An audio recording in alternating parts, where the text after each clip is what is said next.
अचानक जाऊन काही व्हिजिट्स करणार आहात का?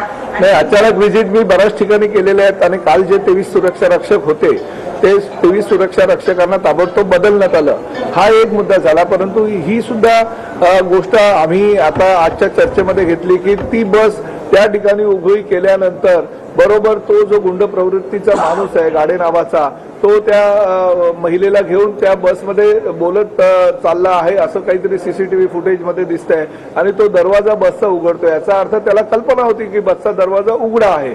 म्हणजे ही सुद्धा पोलीस तपासामध्ये बाब आमच्या निदर्शनाला येईलच भविष्यामध्ये. त्यामुळे ह्या कामी बसचा ड्रायव्हर असू द्या, तो कंट्रोलर असू द्या किंवा मी स्वतः आमदार म्हणून त्यासाठी पाठपुरावा करतोय आणि भविष्यामध्ये सुद्धा शक्ती कायद्याचं लवकरात लवकर अंमलबजावणी केंद्र शासनाने करावी यासाठी परिवहन खात्याचा मंत्री म्हणून मी पाठपुरावा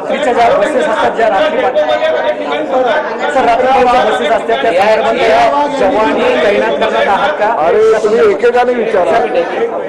AI टेक्नॉलॉजी जी वापरणार आहात त्यातनं नेमकं काय, म्हणजे कशा पद्धतीने सुरू? नाही बघा, आज नवीन नवीन दर वर्षाला नवीन नवीन टेक्नॉलॉजी येत राहतील. आता AI टेक्नॉलॉजीमध्ये कॅमेरा टू कॅमेरा सुद्धा एकमेकांशी, एक कॅमेरा दुसऱ्या कॅमेऱ्याला सांगत असतो की अशा अशा पद्धतीच्या ह्या घटना मी कव्हर करतोय, तर एक कॅमेरा दुसऱ्या कॅमेरा सुद्धा सांगत असतो. आणि शेवटी कंट्रोल रूममध्ये AI टेक्नॉलॉजीचा वापर करून जास्तीत जास्त सुरक्षितता कशी मिळेल त्या टेक्नॉलॉजीचा तो भाग आहे. तो विषय जरी वेगळा असेल तरी आजच्या तारखेला AI टेक्नॉलॉजीचा वापर सगळीकडे होतोय.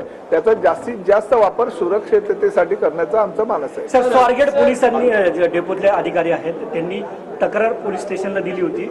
अशीच काही तक्रार आणखी डेपोची आहे का?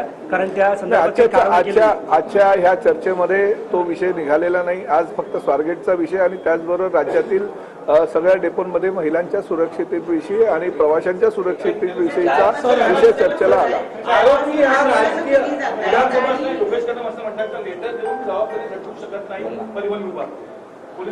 नाही, हा मान्य करतो ना, जी जबाबदारी ती आमचीच जबाबदारी आहे ना. पोलिसांना पत्र वगैरे आम्ही कुठल्याही प्रकारे दिलं नाही, पण जी घटना घडली ती पोलिसांना सांगायला हवी.